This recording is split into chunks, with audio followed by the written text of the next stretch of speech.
Good morning, everybody, and welcome to Automation Alley's virtual tech takeover hosted this morning by TM Group. My name is Allison Trumbull, and I am the Technology Relationship Manager here at Automation Alley. If you're not familiar, we are Michigan's Industry 4.0 Knowledge Center and a World Economic Forum Advanced Manufacturing Hub, or AmHub. We really want companies to start thinking in a software-first mindset and be able to digitize their whole company. Now on to our presenting company this morning, however. The TM Group provides more than 3 decades of deep product knowledge with Microsoft Dynamics CRM and ERP business solutions. Today, we're really going to be learning how to leverage new cutting technology, specifically the Microsoft HoloLens Visor, which enables using augmented reality applications for remote services and education purposes. We'll explore how the HoloLens capabilities and applications, including utilizing Microsoft Dynamics 365 Field Service and Microsoft Dynamics 360 Guides. So we're joined this morning by Marcel, software development lead from the TM Group. He is a lifelong technology enthusiast with over 20 years experience creating software solutions for a vast array of industries. For the past 14 years, Marcel has been working at the TM Group, where he leads a team of talented software engineers in developing, maintaining, and supporting customer solutions, which include ground-up development, enhancements, and extensions of supporting applications, integrations, and reporting. So thank you again, everybody, for joining us this morning. And Marcel, the floor is yours. Thank you very much, Allison. Let me hop right in to get us started talking about these exciting technologies. As Allison pointed out, this is going to be a remote support and training through mixed reality. We're going to talk about the HoloLens and a lot of really interesting and exciting technologies in that space. Quick agenda for what we're going to do today. We're going to go through a quick introduction. We're going to talk about what is XR, which is everything is cooler if it starts with an X for different types of reality integrations. We'll talk about Dynamics 365, and what that means is we use that phrase throughout our products and discussions. We'll talk about what the HoloLens is. We're going to then go into guides. We'll talk about field service. We'll talk about some future technology. Depending on how fast I go, we may be able to get into Microsoft Mesh, which if you were watching Ignite yesterday, there were some neat announcements on those products. So that's how up to date my presentation is. I had to make changes last night because Microsoft added more features. My name is Marcel Chabot. I work at the TM Group. I've been designing and writing software for my whole career. Currently, I do a lot of stuff in the Dynamics 365 space, utilizing .NET, Azure, the Power Platform. As a company, the TM Group has a lot of consultants. I lead a team of developers that help them deliver the stuff that doesn't come out of the box. I have 12 years experience in test and automation before going into business software. Test and automation is where I rip trailer hitches off of pickup trucks and tell you how hard it was, and test washing machines and brew beer and do rocket engines. So industry-wise, I've been involved in a lot of different industries out there through test and measurement. And for the past 14 years, I've been supporting them from a business software standpoint. Just a little bit about myself. I do a lot in the maker community. That's groups that get together to build weird stuff. We meet at maker spaces, which are like gyms for nerds. And work with robotics and microcontrollers. I have yet to attach any lasers to sharks, but I have to have goals in life. So when we talk about XR, we'll talk about 3 different technologies that stack up to build this reality augmenting world. And the first one is virtual reality. And we've all seen this technology is the headset that goes on, and you're in a totally immersive world. You go through the wardrobe, and there you are in Narnia. The experiences are completely directed and managed by the world inside the headset. The external inputs into the user are very limited. This results in what we call the VR to ER change, because while the digital world is completely isolated, your shins are not, and the coffee table is still right where you left it. And this creates a lot of fun experiences, but a lot of challenges. I don't know if anyone has seen the game Beat Saber. It's when you put on the headset, you have a lightsaber in each hand, and you have blocks coming at you, and you're smashing them, and there's explosions, and there's music, and you're an amazing warrior with lightsabers. And on the outside, in the real world, you look like you're fighting off a swarm of invisible bees. And if anybody happens to walk by, they're getting beaten with VR controllers. So this technology is great for an immersive experience separate from the reality that we all live in, and sometimes to its detriment. Another XR technology is augmented reality. This adds a layer on top of the world, but through a handheld or a small device. Everyone's favorite is Pokemon Go. It was huge years ago, still huge now if you ask my kids. And this is a way to take what is happening in the world and create an overlay through a view to interact with that world. It is typically a singular user experience, though you can get lots of people doing the experience together. Its interaction and feedback is through that hardware device. So you're going to interact with the digital world on a device overlaid over the real world. And we'll see this with some remote support applications we'll get to. And it's a great way to add to the world. Feedback is typically limited to what's inside the device and coming through the device. The last XR technology is mixed reality. This can also be looked at as hands-free augmented reality. One of the main differences is that you're interacting with both the real world items that are in the space in front of you, as well as the virtual items that are in the space. And you're using them interchangeably as though they were real items. In AR, you play with the items on the screen as they are an overlay. In mixed reality, in MR, you're working with the items interchangeably with their real world counterpart. And that'll become much more clear as we go through using the HoloLens and looking at how that technology actually works. The nice thing that the mixed reality also brings is that these virtual worlds can be shared, and you can interact with other people in the space as they interact with the virtual elements in your space.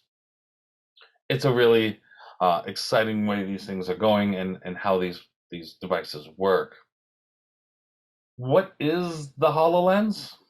A head-mounted heads-up display, and the really exciting part, or the secret behind them, are the see-through lenses, the waveguides they're called.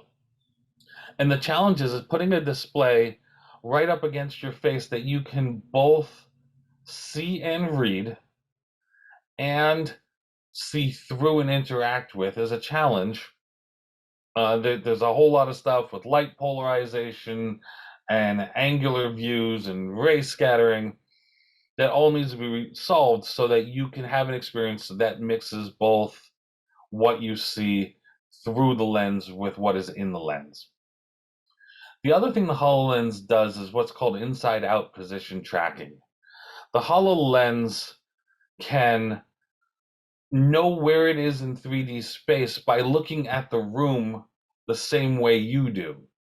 You can look at the room and you can tell you're moving because the room is not. And the HoloLens does it the same way. You don't need to set positionary markers or anchors into the room.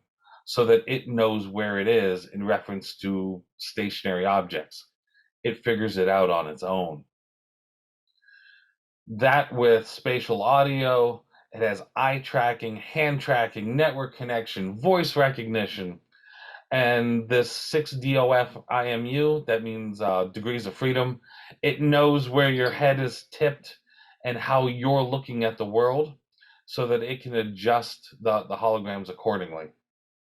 All of this results in each eye getting its own 60 frames per second view of the world to create a stereoscopic 3D image that overlays the world you're in. And if you're wondering how that 3D scan of the world looks, this is my office. That little sphere is where I was sitting when I captured this view of my office. You can see the TV screen, or the monitor that I'm sitting at is they're over here. I got a couch, I got some cabinets and a TV, and right there in the corner, oh, there's my cat. He's sleeping in a box because he's so helpful. It's constantly updating and generating this view of the space that it's in so that holograms have a thing to interact with. And it gets pretty detailed as it scans. If I pivoted around, you could actually see out the window as it scanned past my window into the space outside. And as people come in, they get added to this model. It's a pretty interesting, detailed view of the world that the HoloLens gets to see. We're going to talk about Microsoft Dynamics 365. That's their umbrella over their business software. You have Office 365, which is the umbrella product by which all Office products go. That's where your Word, your Excel, PowerPoint, email products, they all go under Office 365. When you talk business software, we're doing Dynamics 365. This is your customer relationship management, your field service, Business Central ERP, finance and operations, which used to be called AX. All of these business suites, your Power Platform, your Dataverse. The business suites all live under Dynamics 365. So as we use that term, we're actually talking about a lot of products, not just one or two tool sets or a specific named product. It is an overarching branch of products. And the first product we're going to talk about is Dynamics 365 Guides.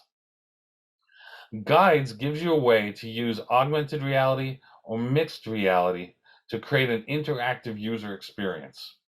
This is taking a workflow or a work instruction and turning it into step-by-steps supported by holographic data and an interactive user model that your users can work with on their own. And it can be deployed either in an educational setting or can be packaged and used anywhere. It doesn't require specific user setup. And we'll see how the HoloLens handles the random environments that it could be in as this technology gets applied.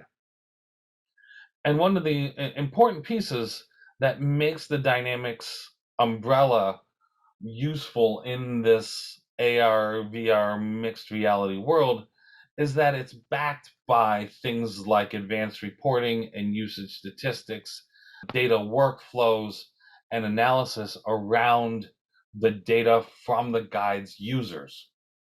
It's not restricted to just a single instance where the user performs the training and is done. There's analytics and reporting on how that training went, how the user experienced it. A lot of that gets wrapped up in here to give you a business usable experience. So the demo I have for you is going to go through a non-traditional educational opportunity. I've got one of our partners has loaned me a kit for a pediatric surgical implant. And we built a training around that piece. And I'll show you the guide and the guide setup and the training to build this. But it's a really technical skill. It's very hard to explain and visualize just through a PDF or a video explanation. It requires equipment that most people don't have, so it's needs that tactile piece to be able to get through it. And visual prompts at each step are critical to being able to successfully perform this task, which makes it great for something where you can holographically describe something and show the user what they're expected to do. Guides are created as steps. The steps can be sequential, so step 1, 2, 3, 4, like normal things do, but you can also branch. So if you have a question or a sub-step or a process where a decision needs to be made, you can actually prompt the user for questions and branch in simple go-to type structures to other steps within your guide. This allows the users to make choices. If this was a debugging and testing guide as opposed to a training guide, you can ask the user for symptoms of a system they're trying to debug, and based on their answer, drive them to different processes to review. You can include additional artifacts like YouTube videos, Microsoft Stream videos. You can include PDFs and Word docs and other things as artifacts to this, that as the user works through the guide, these things become available. All of the data, all of the models, all the holograms, they're all stored in Microsoft's Dataverse, which is a standardized data system that they have. CRM sits on it. The Power Platform is very much engaged in the Dataverse. And so let me bring up a guide. All guides start with an anchor. The anchor tells the HoloLens where it is in space in reference to everything else you're going to do. It does need to know if it's going to place a hologram 2 inches to the left of your workspace, where is your workspace? This demo, I used one of the more challenging positioning pieces, which is to have the user place a hologram in 3D space, marking where their workspace is. And this allows me to put this anywhere without a reference piece. If this was a standard piece of machinery that I wanted somebody to be able to do HoloLens references for, I can put a QR code on that piece in a known position. And anytime the HoloLens sees that QR code, it would know where it is anchored in space. Next, you create your workflow as these strings of steps. And you can have each step as a text body and the ability to add 3D components to it. You can also ask the user questions. In this case, I ask the user whether they want to do a review, whether they want to practice a procedure, whether they want to package a training kit to return it, because they're usually loaned out.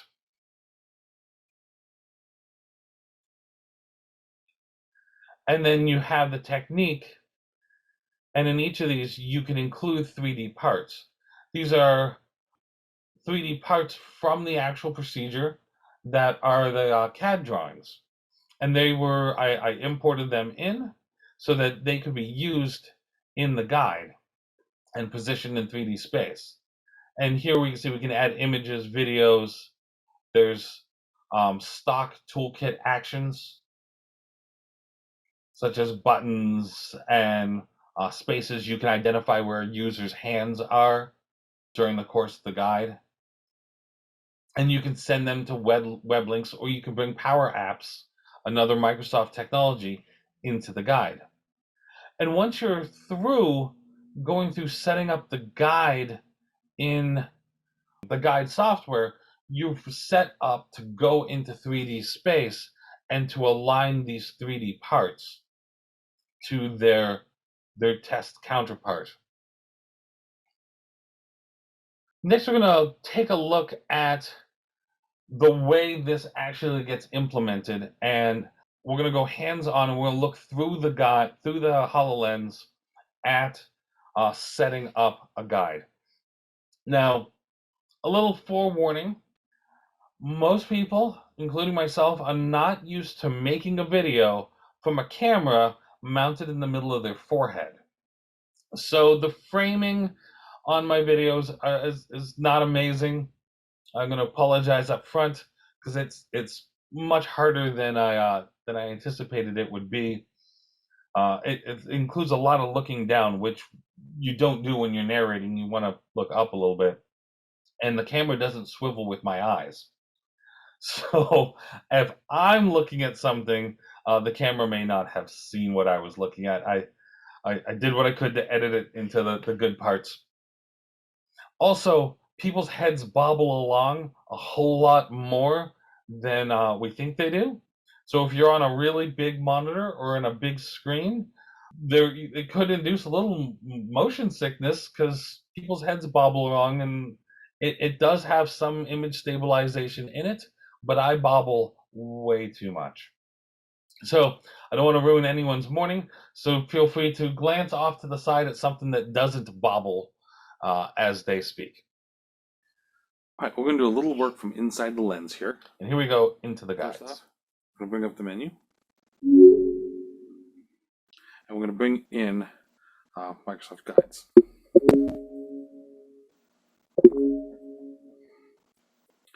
So take a second to start up. So a quick 3D scan.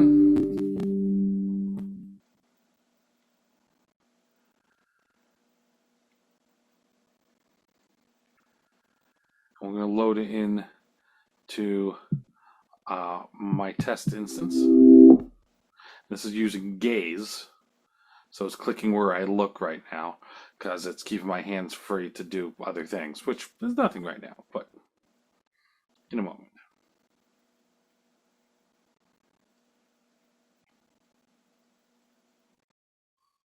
We're going to work on setting up the this orthopediatric pediaplate training. I'm going to go in as an author.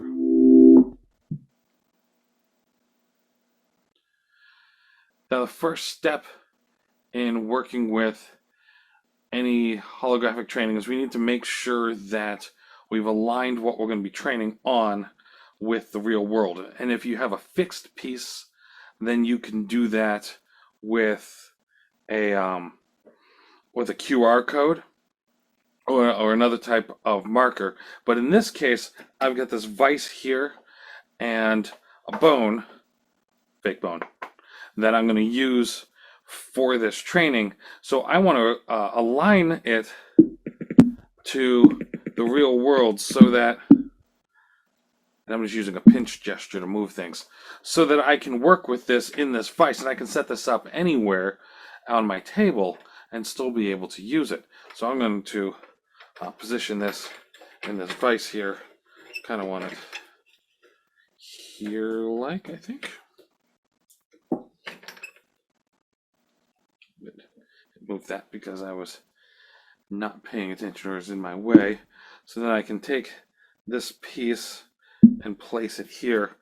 And I'm actually going to turn down the contrast on my display. I have it super bright. I want to be able to see the bone through it. So I can pick this up. I can position it however I like. And then do a little rotation, because this will be my reference. It does take a little practice, and this is the more difficult method, but the one that allows the most freedom for positioning and working. Once I think I have that close to right, oh, I don't like where that is.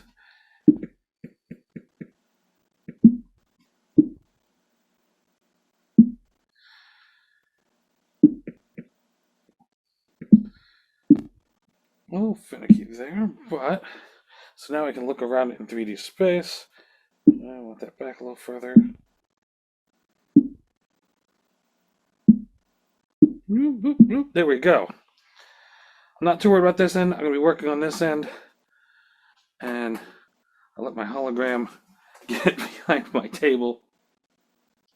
Let me bring this back up where I want it, up here. There we go. And I am happy with it. Okay. So now again, using a pinching gesture, I can move things around. And I'm going to want to go to one of the training tasks that I haven't finished yet. And I'm just gesturing my way through. I want to look at the practicing procedure process.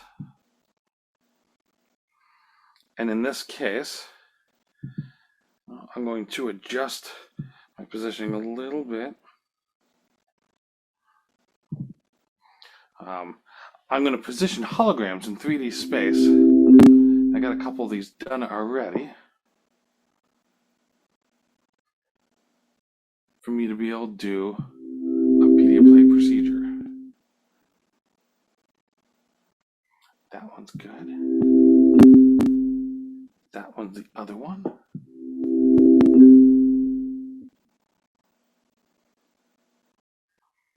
Direct measure.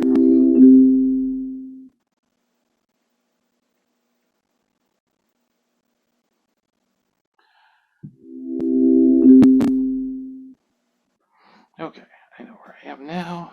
I'm going to go back a step.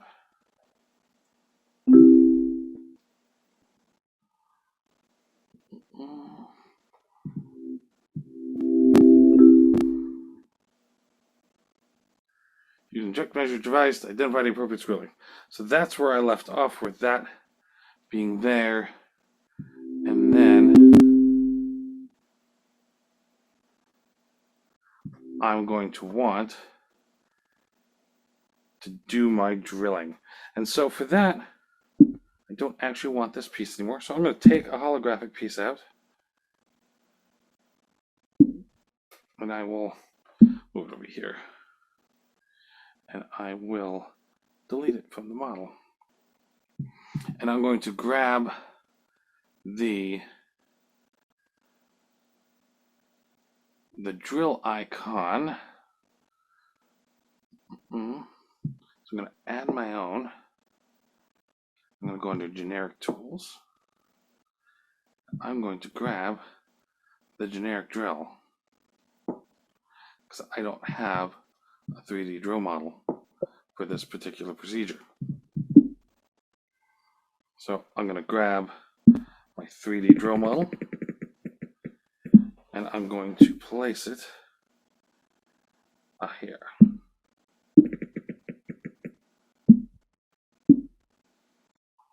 And indicate what I want it to do. And if we don't like the size, that can all be adjusted. Ooh, that's more drill than I need. It's a little smaller. Like that. Now I can indicate that we are going to drill a hair.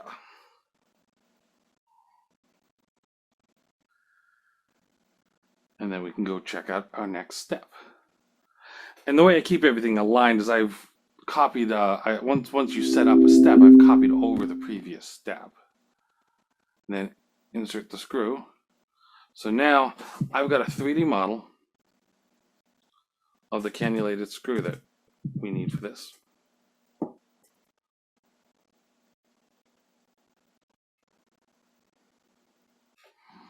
And there it is.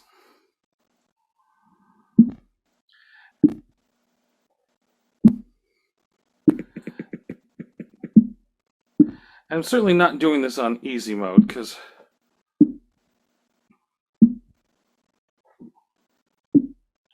having models fit on models is one of the more challenging things to do. But here's our model. Now I'm going to adjust it.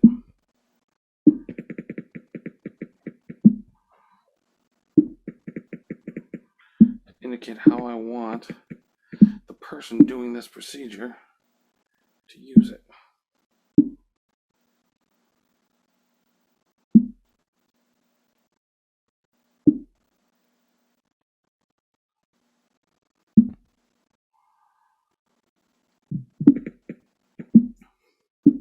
The nice thing about this is it gives a bit of an x-ray view for this particular type of task.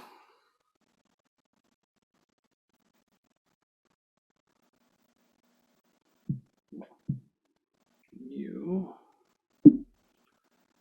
over here.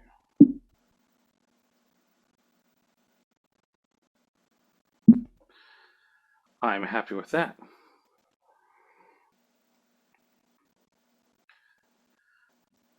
And then I'll proceed to go through the rest of the process this way.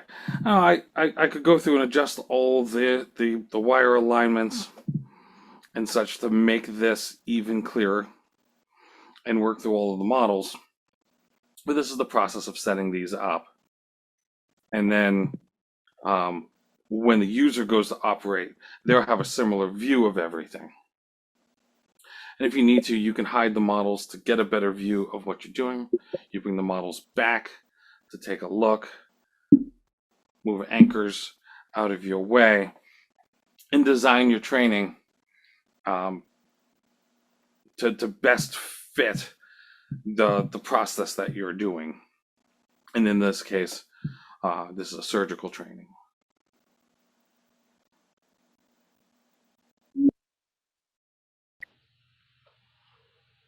So that's how you set up a guide. And I could have edited that a little shorter to remove some of the mistakes I was making, but working in 3D space is such a unique experience that it takes a bit of practice and a bit of finesse, I guess, as you work with things that look like they're there, but when you go to grab them, they're not. And it allows you to interact with things that are behind things that you can see. And it's a really unique experience.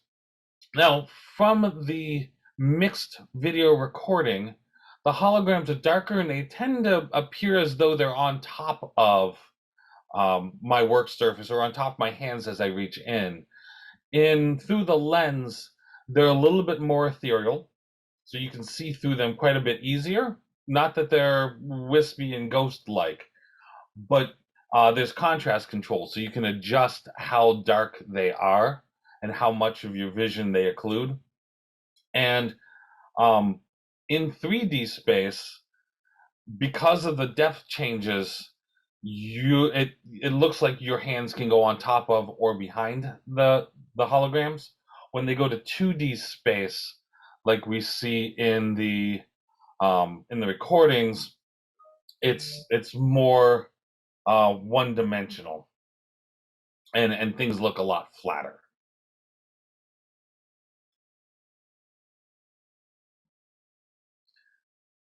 Next up, we're actually going to run through that training inside the lens, because there's some unique educational experiences that you can have that happen only from inside the lens out.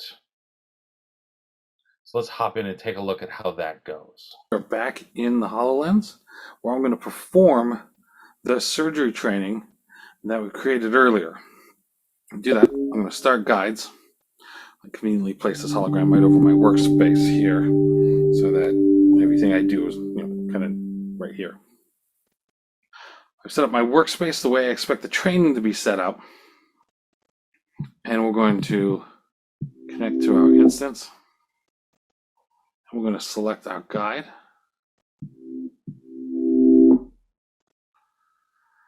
I get an option to be an operator and author that most users won't get, but we're going to be an operator.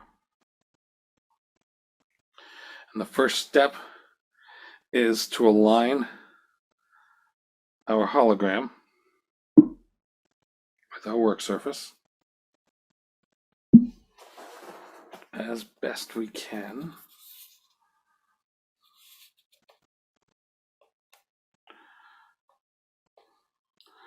turning down the brightness so I can see through it. That looks pretty good. Not too worried about this end for this demo. And in reality, the bone was a neat idea, but having used it, I may make a different choice next time as far as my holographic selector here. I'm going to confirm that that's good. Okay, here's the first instruction on the slide. If I need to decide that I need to change where that anchor is, I can go up to that anchor option there and change that.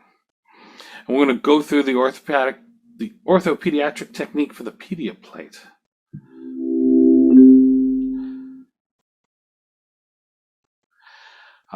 It wants it to the left, but I am left-handed, so I put it to the right to give me a little bit more freedom. And this could have been a question that guides the user to which side they place it on. Now I come to a branch in the logic. I can review the tray contents, I can practice the procedure, or I could package the kit for return. I'm going to practice the procedure. And so now I am greeted with the first step. So I need to place the guide wire into the center of the distal femoral. I'm not going to butcher these words. And I'm going to go over into my kit. If anybody is squeamish about bone procedures, real or simulated, we can look away, especially with an amateur doing it.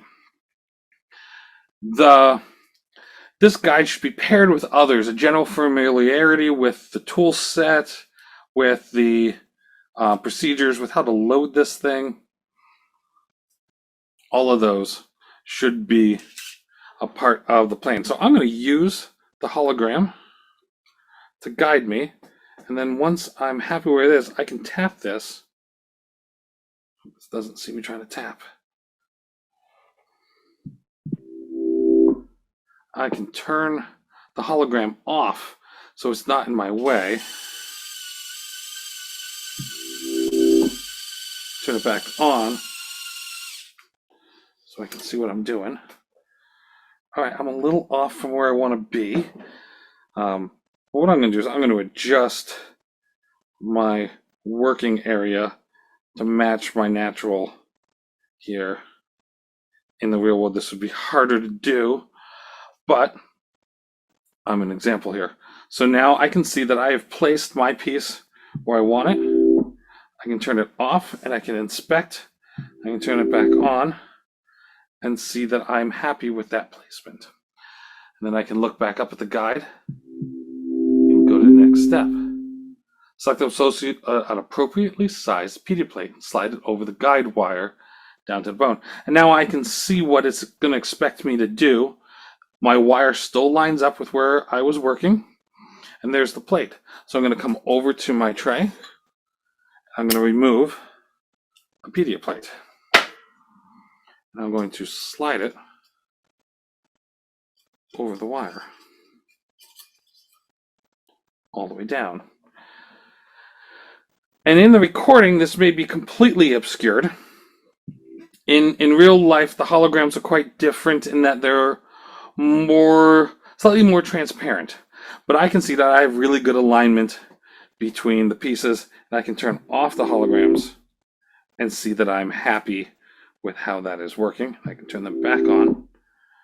And all of this is using gesture, so my hands are free to continue to work. So now I look up at my instructions. And then it wants me to use a centering drill guide for the next wire. And if I look down, this is what that looks like. And I can come over here to find my centering guide. That matches. And that makes sense. And then I need a wire. So I retrieve a wire.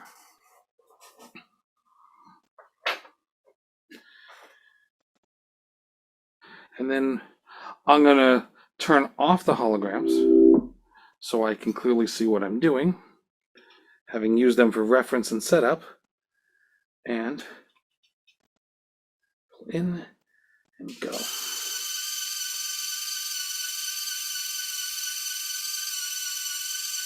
Cool.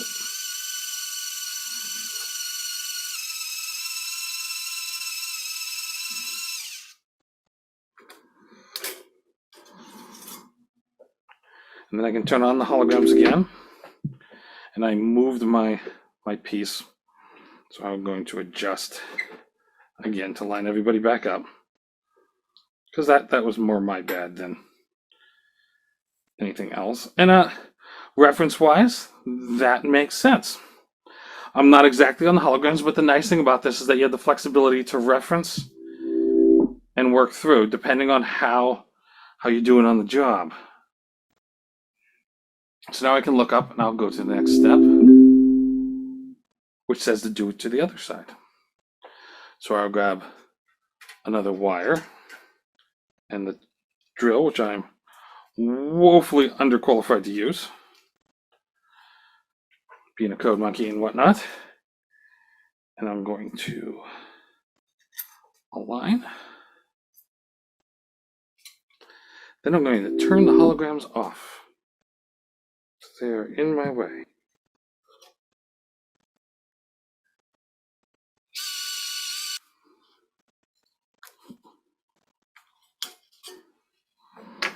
I've probably done something wrong here, and that those are not going to line up quite right.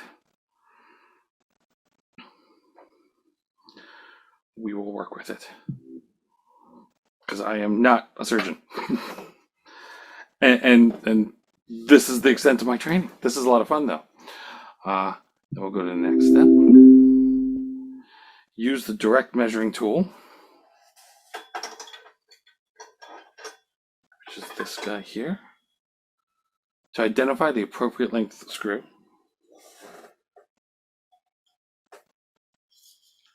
That slides over. I'm going to read it from the top. And if the holograms are in my way, I can turn them off.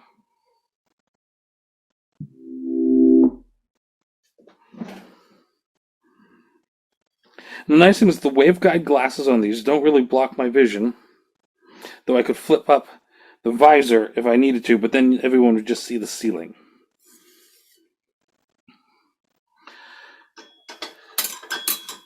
Now, checking for screw length is academic, as the kit only comes with 2.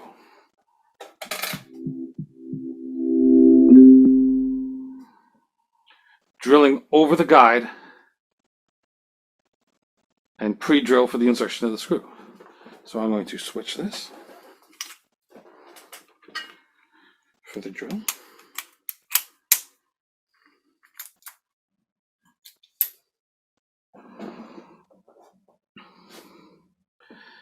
It wants me to do a drill over. And again, I have the idea. So I'm going to turn the holograms off.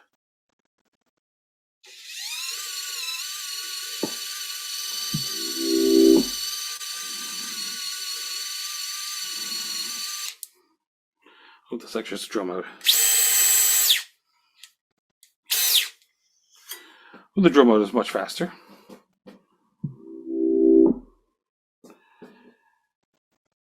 Then if I don't like where the guide is sitting, I can pinch and move it to where I want it to be. Go next step. Insert the screw.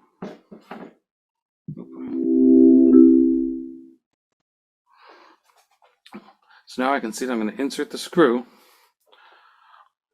over that.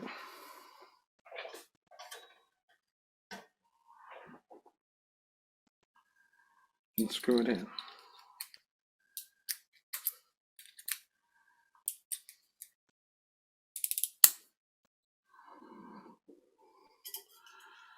Over the guide wire.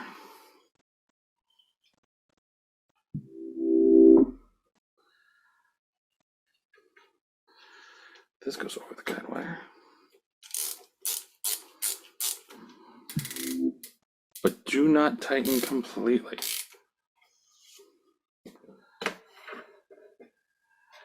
And now I'll go to the next one.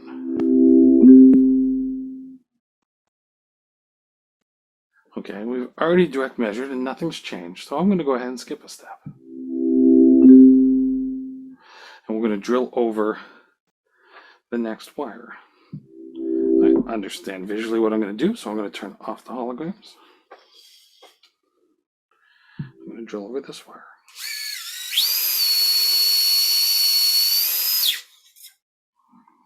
Like so.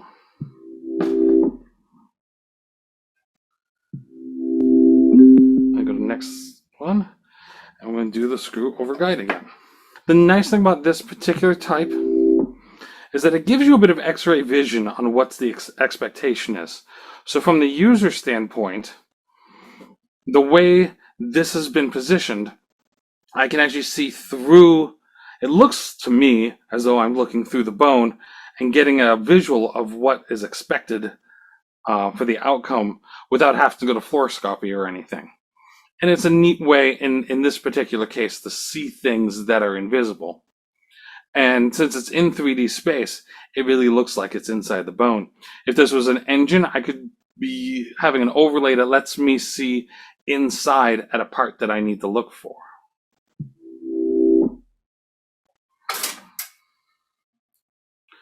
I'll go over the wire again.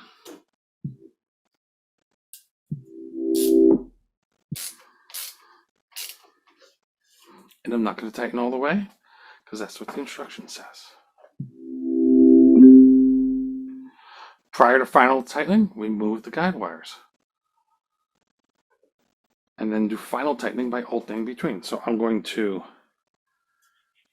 switch this tool out.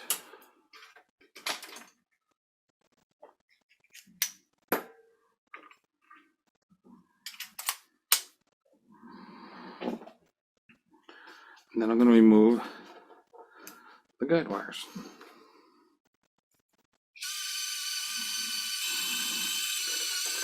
And then turn off the hologram so I can see what I'm doing. And we're going to do the final tightening.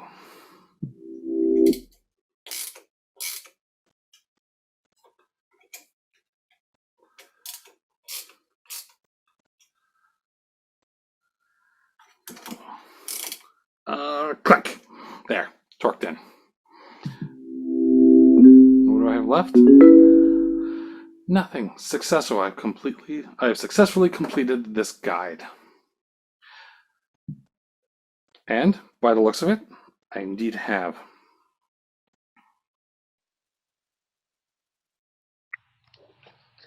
My boss, having watched that, has come to the conclusion that he has no fear of me leaving software and becoming a surgeon. There was a bunch of edits in there because at one point I knocked the jig right off my desk. Yeah, not going to be a surgeon. But what we could see there is how me, a software engineer who has no idea how this stuff works, is able to run through a rather complicated procedure, step by step, guided by 3D prompts and alignment tools in 3D space through the HoloLens. This can be used in multiple different applications, automotive, industrial, wherever you want to provide visual cues in 3D space. This works really well. And the nice thing about the HoloLens is it actually comes in form factors that are hard hat, hazardous material, even medically prepared. So it can go into spaces that that it's needed. Now, when a training is done, you need to get feedback from it. And one of the methods for that is reporting that is built into guides. In this case, Power BI reporting. Here I have one of the reports that comes out where a computer issue right before this meeting, because that's when you have computer issues. This shows me how many people, since it's only me, this one, how many training sessions were run through, what each step was, how long each step took. We can take a look at the pedia plate and we can go through and see which techniques were run and how long they took. I have one here for setting up a 3D printer, how long each step took to go through. And with this information, you can decide that, hey, I thought this step would take a minute, but it's taking our users 5 minutes to get through the step. Is it unclear? Does it require being split into 2 steps? Did we include too much information? Is this a point where people are taking a break because the previous steps were too long?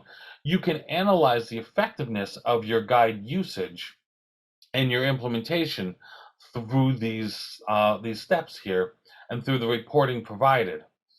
And you can look at the roles, who was working on them. Did they finish all the steps? Are people abandoning your training before it's complete? And then adjust and tune as you go. Bringing this fully around, it's not just a training tool.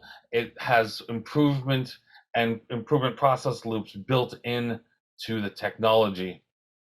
There's another stock, and these are just the stock dashboards of who's using what how often. So if these are out in the field and you're providing self-service training, what self-service training is being addressed.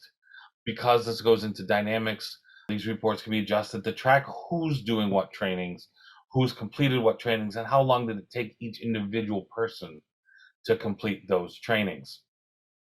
So it's very exciting technology in that space.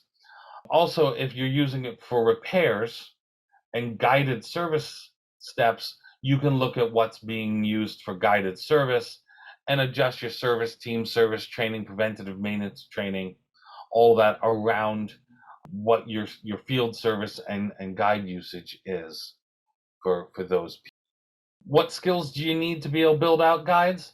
You need good work instruction development. A bad work instruction will result in a bad guide. The guide is not a replacement for quality training. You also need 3D asset management. Just having the CAD files, not quite enough. You need to be able to have a team member that's able to adjust the fidelity of those models. The cannulated screw in the demo I was working on was over detailed. And you can see that as a little fuzziness in how the hologram looks because there's too many faces, too many detailed components in there that aren't needed in the view I was using them in. And also, the last piece is you're deploying new hardware, and a little bit more complicated than company issued cellular phones.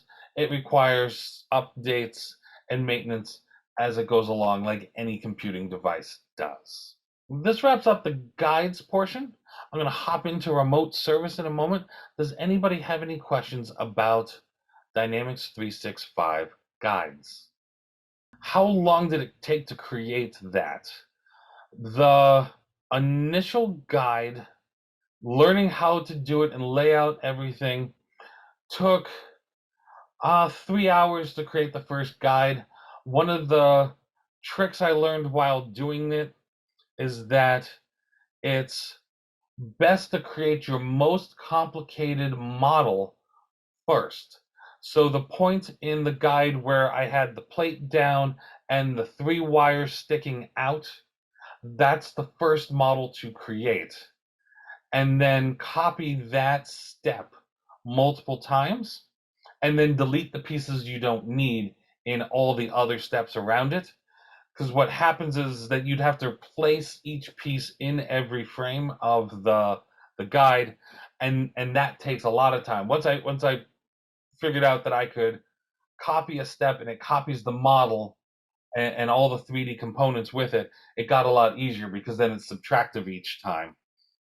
Running through the guide, it depends how long the guide is. And if I was doing it again, there'd be some things that I'd simplify.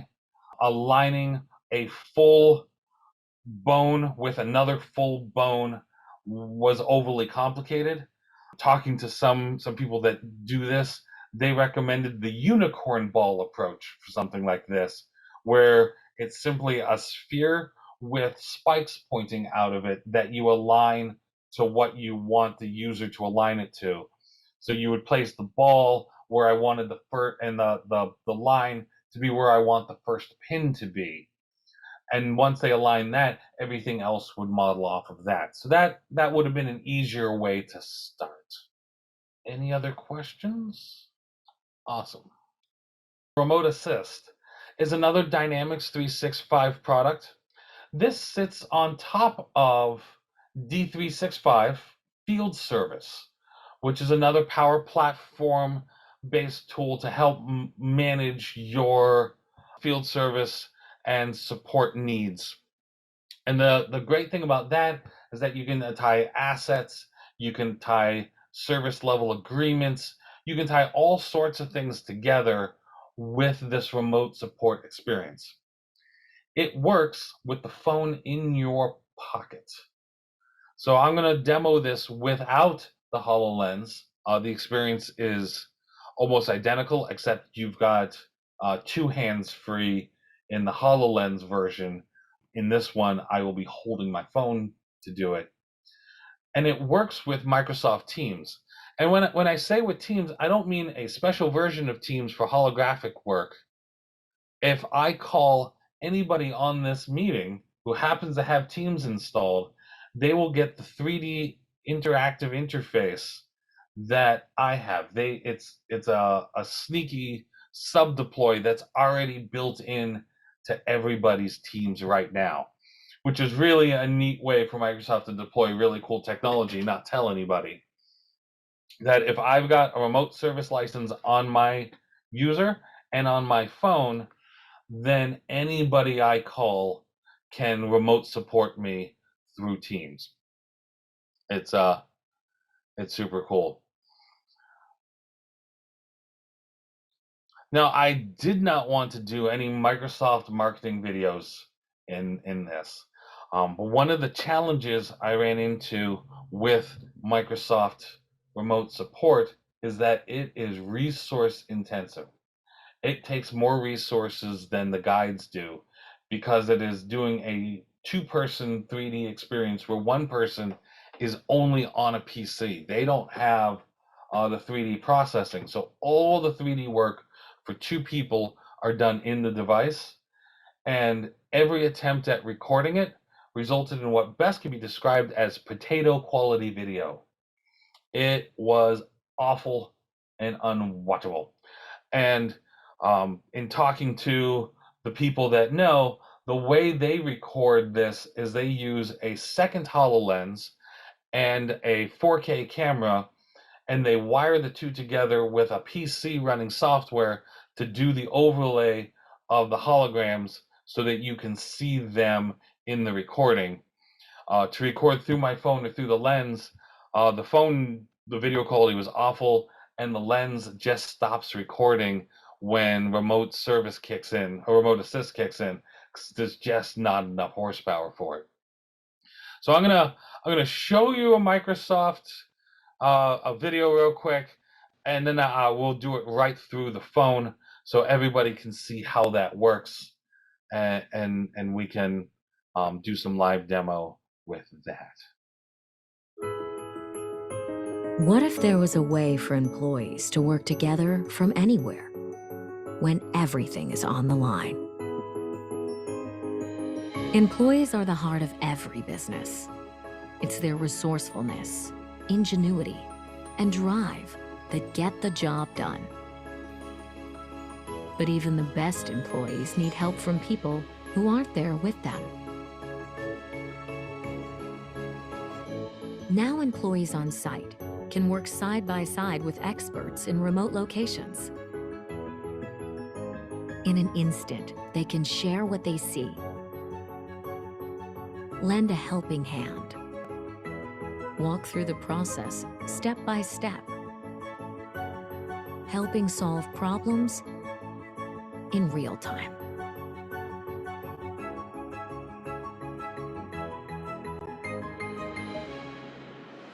This is a new vision for work. Now employees can work smarter and bring in the people they need with just a tap.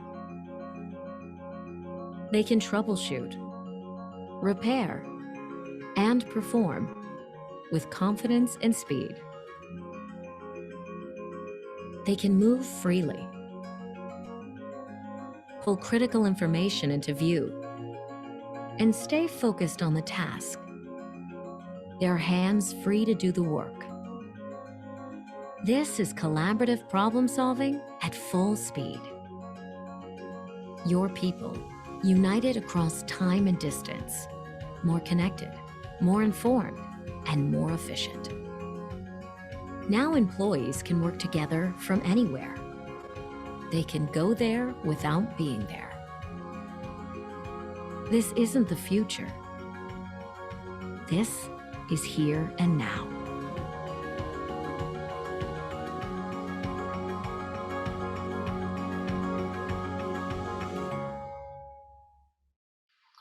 All right, let's do a demo. I've always been told don't take overly complicated demos and do them live. So let's take an overly complicated demo and do it live. Here is, it's going to be a little bit laggy. I have an assistant here holding a phone and looking through. That countdown timer there was designed for a demo that I was doing based upon a scene from Lethal Weapon 2, mainly so that I could have something that my boss could question on my expense reports. Would you look down at the sphere of mysteries? So if we're looking at these things, I can actually pause, and on my screen, I can point at things. Now in Dottie's view, in 3D space, I just dropped that arrow. Will you move around to the side? That arrow is positioned in her 3D space. So as she moves, that arrow stays more or less fixed in space. And if I want to, I can draw and say, hey, I need you to look over here, or check out this crazy thing going on down here. If I hit stop editing, she now has that view in 3D space. And she's able to work around and move around all these objects. And I can give her instructions and assistive things in space. Oh, she's got a question. And I can interact. And this simple point, click, draw interaction in 3D space is super powerful when you're in a supportive state. With the HoloLens on, we get the same functions of point, click, draw, except both hands are free. And with this, I could call anybody, and these tools show up on their screen. Your Teams installed on your computer has its ability to interact in 3D space with somebody calling from remote assist, which I think is the coolest sneaky thing Microsoft has done recently, is roll out this product without really telling everybody.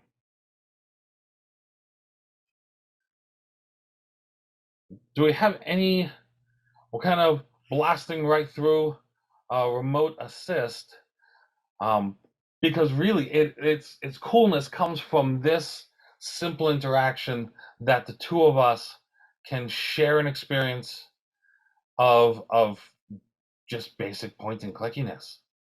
Point, click, direct is one of the most phenomenal things you can do with a user. We see this being deployed in places where experts, you have a funnel effect. You have a series of experts that are in-house. You have technicians that are out and about. We're going to stop sharing because this is totally eating up my network. Thank you for your assistance. When the call was hung up, the user was prompted if they wanted to log this into field service, and that will take this data and add it to this field service log, and you can continue your support case from there. And this interaction between field service and remote assist really helps out with that end-to-end support experience. But being able to send out a technician with a HoloLens and to be able to pull together the brain trust over Teams really lowers your cost of support. We have customers that during the install phase of their systems, a HoloLens is put into a Pelican case, closed up. You put it into kiosk mode, it's called, which allows them to use only applications that you've set up, which in this case would be remote support. If they need help, they put on the helmet, remote support pops up, there's a button for help, they push help, it calls into the main office, they do their point, click, draw support session. You can push documents, you can push additional videos, you can push more data to that end user, provide the support, take the HoloLens off, put it back in its box, and it goes off to the next project during deployment. In the end, the headset costs money, but the ability to provide rapid support, less downtime, and less travel ends up in these clients' use cases saving a lot of money. Without using the helmet, just providing remote assist licenses to your field techs where they can use the phone in their pocket saves a lot. You don't have to provide specialized hardware, and off they go. The through the lens demo looks exactly the same, and I had planned on doing two, but visually, outside of the fact you get to see two hands reaching up and placing arrows and drawing lines, it is functionally the same. I was going to save the network bandwidth and skip this one. Do we have any questions about remote support? Are you able to add arrows during the live remote? The phone user and the HoloLens user can add arrows live while the camera or the device is moving. On the Teams side, when you want to add an arrow, it does a pause of the video.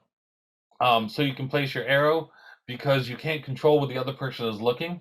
So you may want them to look at something and you hit to draw the arrow and then they look away. And that makes it very difficult. So it pauses the video while you apply the arrow. What's really cool is that as it paused the video, it also paused and held the 3D metrics data for that frame. So while they may be looking around the corner with their camera, you're actually still working in 3D space at where they were when you pushed the button, and can work in that space and can draw your notes and your arrows and everything. And when it unpauses, you can tell them, no, go back and look at the retro encabulator there. I need you to look at this, and they can see the arrow. I hope that answered your question. Anything else I can answer on the way through? I only have till 10, and I got one more cool technology to add in. No, the end user, the person with the phone or the HoloLens, well, as I was doing the demo, there were two colors showing up there. I had the gold and there was blue showing up. The blue was actually coming from the phone user back to me. So the person holding the phone can also do point and draw. So my assistant there was pointing at things with the phone, and you tap a button and that will place an arrow where you're looking. They can point and say, hey, what is this over here? And they can draw circles on the phone. In the HoloLens, I can point and click and place arrows, or I can point and draw and use those same interfaces to ask questions. And the person on the other side can use the same to ask questions and provide data. So both sides have point and draw functionality in 3D space. and it's great because I can point and go, hey, is this where the problem is? Is this burned out? Hey, this door is locked and I can't open the cabinet. Where are the keys? I can use the point and draw on the question side, on the phone and HoloLens side, and the Teams side supporting that person can point and draw. It's symmetrical with both the technologies and the 3D space. I hope that answered. All right. The last piece of technology I'd like to show off is called Mesh. Mesh is in preview and is one of the new emergent technologies in this space. It is not in the dynamics set. It is a more creative, it's a collaborative, it's an educational space. And this one is multi-user shared, where guides is a single person experience. Remote support is a one AR VR, one AR MR, augmented reality, mixed reality user, and one or more Teams users. So somebody in 2D space and supporting 3D space.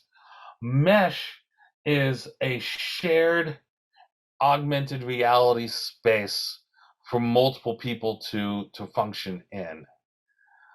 And I'm going to show it as one person. Really, I do have friends. They just don't have HoloLens, and they weren't up to play late last night when I was pulling this piece in, because Microsoft has announced that this technology is being integrated into Teams now, where you can have people in an AR experience on their phones, a mixed reality experience in the HoloLens, and a 2D experience in Teams, all collaborating together over a 3D space. And it is super cool, and they were talking about it yesterday, and I wanted to share a bit of that technology with you today. The holograms that you see, as I mentioned before, the way they flatten into the 2D image that is presented in the video versus the 3D image that I get to see in the HoloLens doesn't quite do them justice, but they are really cool nonetheless. Here is Microsoft Mesh of Microsoft Mesh running in my cluttered and crazy office. So Mesh is expanding into a whole bunch of different product lines. We have Mesh, which is right now purely a AR experience, but the next releases of Mesh are going to include PC as well as an integration with Microsoft Teams, letting you work through multiple products together. Here is a table I was working at earlier. What I've set up here is a collaborative space. If I had other HoloLens wearing friends, then we would all be in this shared space here. And I can move this little control panel off to the side. I can adjust where this table is, move it around, adjust it. What I've done is I've loaded the models from my guide demo in here. And if you would imagine this space as a place where multiple people were discussing maybe the benefits of changing a tool, or how you can actually see through this screw. I didn't know what a cannulated screw was. This is what it is. And you can decide that, hey, let's take a closer look at how this works mechanically. You can resize, you can discuss, you can lay out, and it's a table, and these are all models that I've pulled in from the real world CAD files, and it lets me work with them and adjust and tinker and conceptualize in a 3D space. It's very, very Minority Report, sci-fi. Bring that back down to normal size. Well, it's a little large, but we can take a look at it. We can interact multiple pieces together. And we can add more models to this. I can hit content. You know what? I'm going to grab a bugbear, because you know what demo is not made better with a bugbear. And you know what we're missing is a pedia plate. So what I'll do is I will upload a new model. Now I have saved this model into the headset so that I can, I'm not mean to grab the moon. I'll put that up there where it belongs. This device, I'll grab 3D objects. This particular system likes GLB files. And when working with them, you need to consider how much space they're going to take, how many sides and such, so that you can have something that makes sense and functions quickly and easily in the space. So now I can take a look at how a cannulated screw sits within a pedia plate. And if I had other people that were smarter than me, which there are lots of, they could then take a look at this model, come around the back, look at how it sits. We could actually have a discussion about a particular product. And when you're talking about things, it helps to have tools. So I can come and I can draw. So there's a draw pointer there. And I can draw in 3D space. And I can come around that, and you can actually look at the back of what I'm drawing. I can change my colors. It's really very intuitive and a lot of fun to be able to look at things and work with them in a way that isn't something that you get to do very often, which is, you know, doodle in space. And since it's hand and gesture aware, I just flip up a hand, and now I got a different tool. Oop, I'm still on pencil. I want to switch to eraser. And I can erase the things I don't want. I can, there's sticky notes and other ways you can play. You can add more rooms. This is currently my one home room that I have. And you can step back, and it's very, very stable in space. And to be able to walk around, I have a spare bugbear. I'll delete him. Don't want him. I'll go back to manipulation mode. There we go. My tools go anywhere I go. Now I'm back into manipulation mode. And I can work in the space. And from a collaborative standpoint, this is something that nothing else can do.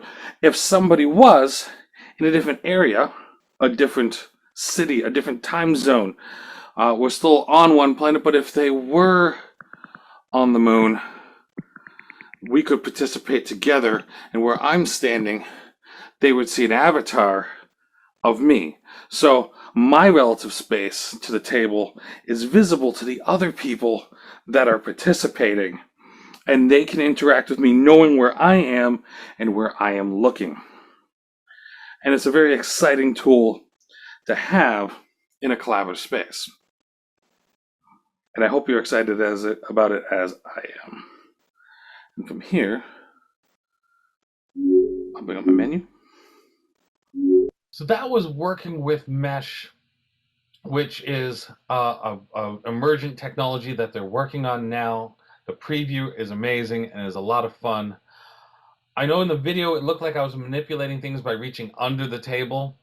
From my perspective inside the visor, everything is happening on top of the table.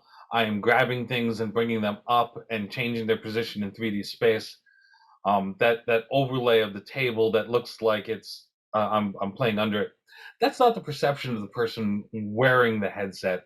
That's just what happens when you take and you flatten imaginary things in 3D space and try to re-overlay them into a 2D view. With the other recording technologies that Microsoft uses to be able to come around and see things from different angles, that all doesn't appear that way. Any questions about Microsoft Mesh? Any questions in general? I'm gonna jump on here. Unfortunately, we do have a hard stop at 10, so it only gives about 2 minutes. So if anybody does have questions, please reach out to Automation Alley. We can get all your questions to Marcel. I mean, you had some great demos, and I think there will be a lot of questions, especially with so many different products and the mesh being pretty new. It was very interactive. So thank you so much, Marcel. We really enjoyed your demos this morning.